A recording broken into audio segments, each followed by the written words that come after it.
Hey, this is James. Welcome back to the channel. So glad you are here. I had a feeling that eventually somebody, wasn't sure who, but that somebody would actually try to say that Mike Bickle should be restored.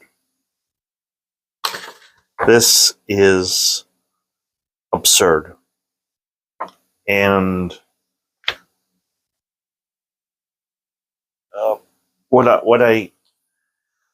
I didn't know a whole lot about Hope KC until I looked into them.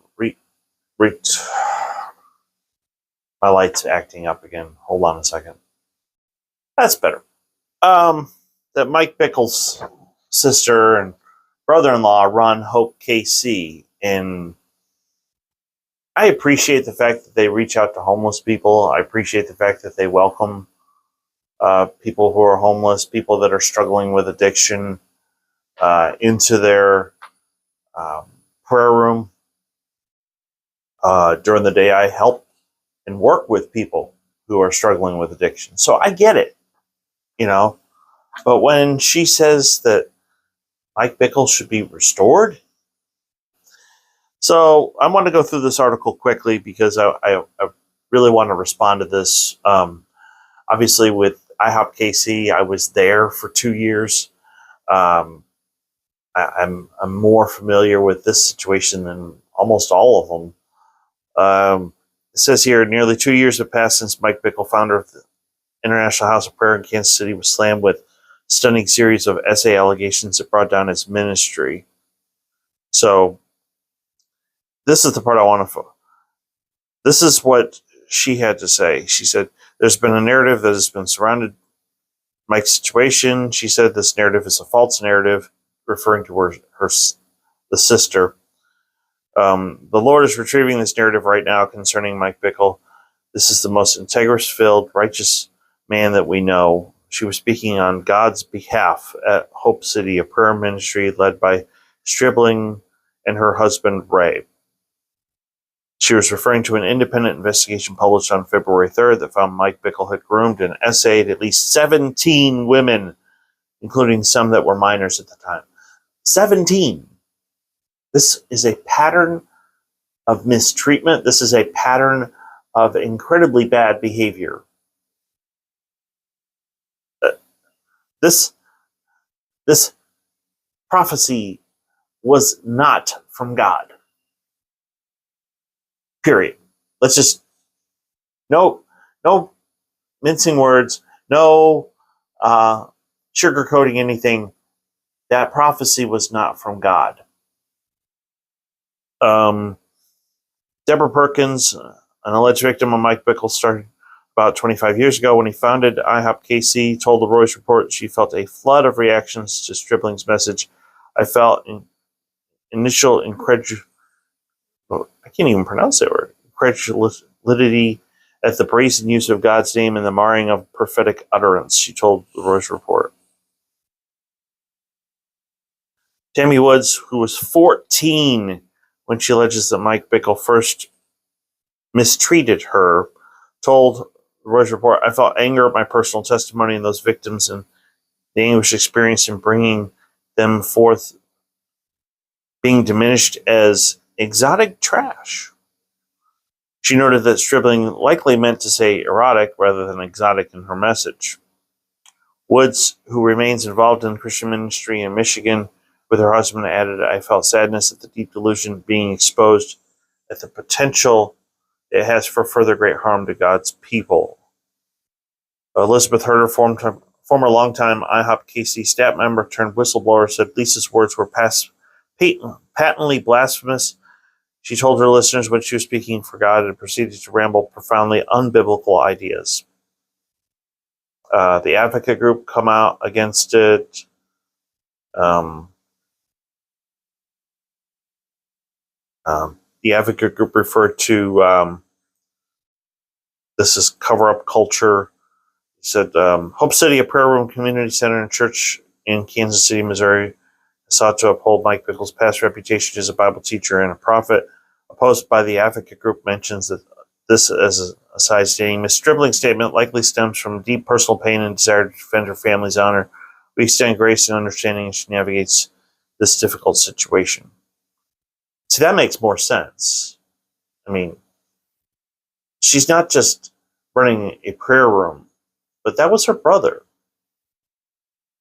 Now, I don't justify anything that Mike Bickle did. Clearly, what Mike Bickle did was wrong, and he needs to spend time in prison. If even half of it's true, and I believe all the victims. So, in May 2024, Hope City's 25th anniversary service reflected its close alignment with Bickle, as Rose Report previously reported. At that service, leaders played video clips of Bickle and disgraced prophet Bob Jones. They also prophesied the impending fulfillment of Bickle's prophetic history, a series of often told stories that IHOP has formally rejected in public statements. Even IHOP KC has rejected them. On Sunday, Stribling began her message saying, "We are going to have a family conversation, and I'm speaking directly to the body of Christ all over the world." However, within 24 hours, her message was removed from Hope City's social media channels. A Twitter user with the handle Andy Hailstone commented, "Is it a true message from God if you have to delete it after a wave of pushback?" Other leading evangelical charismatic voices also commented on her message.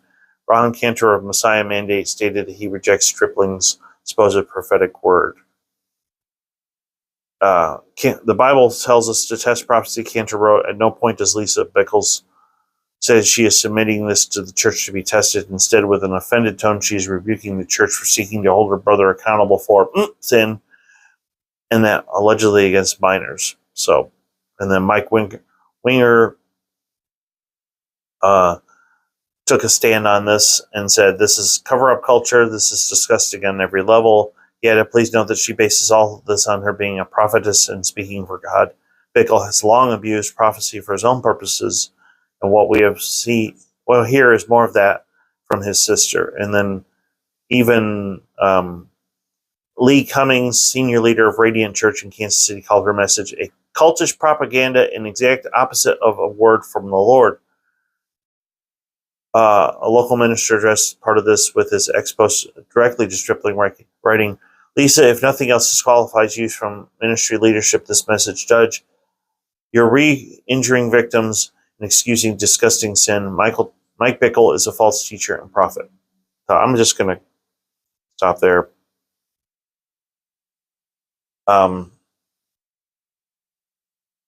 This is horrible. Mike Bickle should never be in ministry again, period. Mike Bickle should be in prison.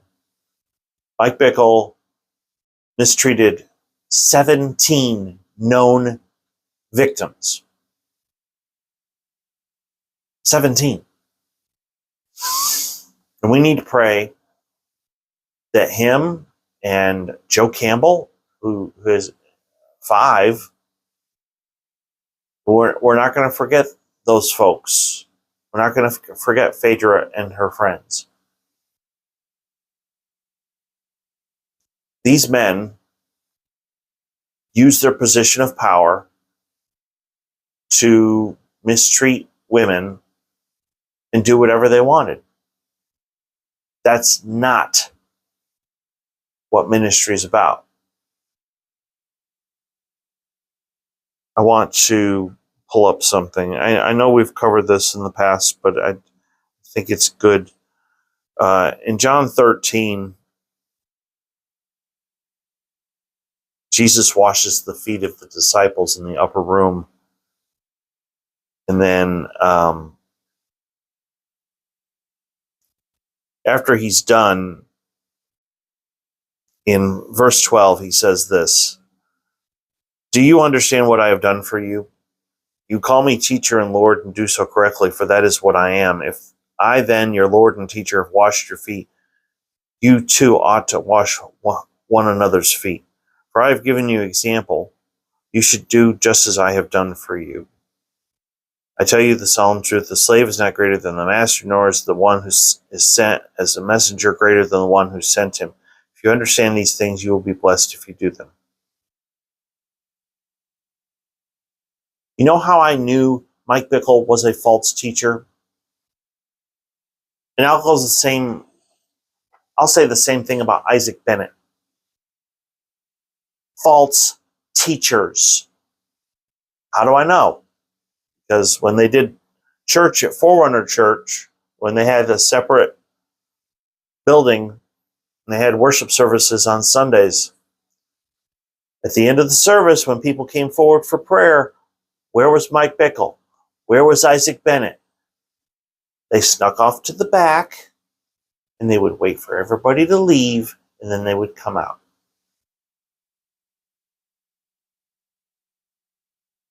Now, I give credit to Isaac's dad, Kirk Bennett. He was up front. He was praying for people. How do I know? Because I was on that prayer team. Kirk Bennett was willing to pray over people. Kirk Bennett was willing to spend time with people. No. Mike Bickle wanted to be a rock star preacher. Gets up, says some prophecies, and then leaves. And that's how Isaac Bennett was doing it too. Mike Bickle and Isaac Bennett didn't mingle with the commoners. Now, that's how I know he's a false teacher. Please understand, I 100% totally believe the women that spoke at Restore 2025. All three of these women in this article, and I believe it shows, all right, yeah, this picture here of Deborah Perkins and Tammy Woods, this was during the Restore conference. And then I believe Elizabeth was there as well, but this is a separate picture. But what happened here at Hope KC, this is ridiculous. This should have never happened. And it just shows that Mike Bickle's sister, too, is a false teacher. She is a wolf in sheep's clothing. She's blinded by her love of her brother. And, I love my family. But my stepbrother's not called to be in the ministry. I'm not going to put him behind a pulpit. I'm not going to give him a microphone to speak on Sunday morning. And that's how Lisa should treat her brother. He's disqualified from ministry. Now, if he wants to leave a Bible study in prison, sure, we could do that.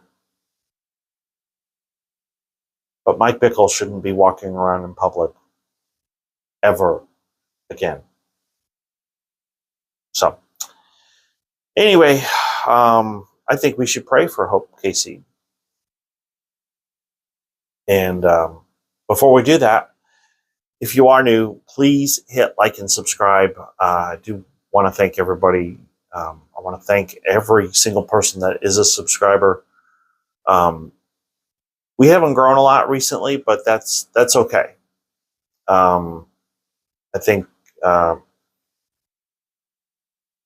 some of it is just because there hasn't been a whole lot going on. Obviously, this thing with Mike Bickle's sister is huge, and we definitely needed to talk about it. If you are a regular, if you're somebody who has already subscribed, please hit the like button. It will help the channel to grow. And I would ask that if this channel is of benefit to you in any way, that you would consider supporting us. All the money from this channel being monetized is going to help me pay for my doctorate of ministry. So if you are feeling generous, just right here at JPW Ministries on PayPal. So, or you can send a super chat, but just understand some of that money, YouTube's going to keep a little bit of it. I think it's either 20 or 30%, but that's okay. But let's pray.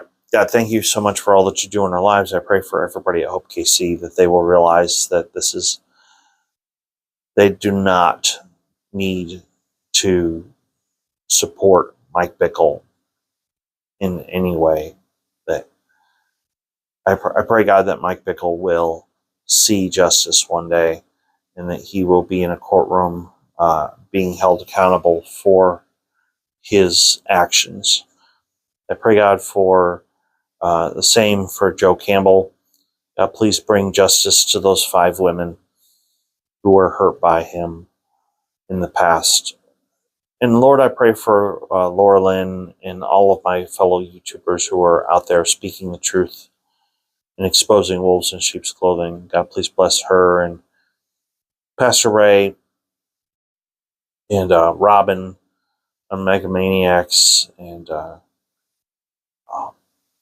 Everett from Ohio for Freedom and Vanessa Johnson and Elizabeth Davis and the folks at Wake Up and Win podcast and Dee from the Warburg Watch and Greg from Not by Sight News. God, please bless these people, bless their ministries, and help them to continue to grow. I thank you for all that you do in our lives, and I praise in Christ's name. Amen. So, thanks for watching. Thanks for being here, and I will see you tomorrow.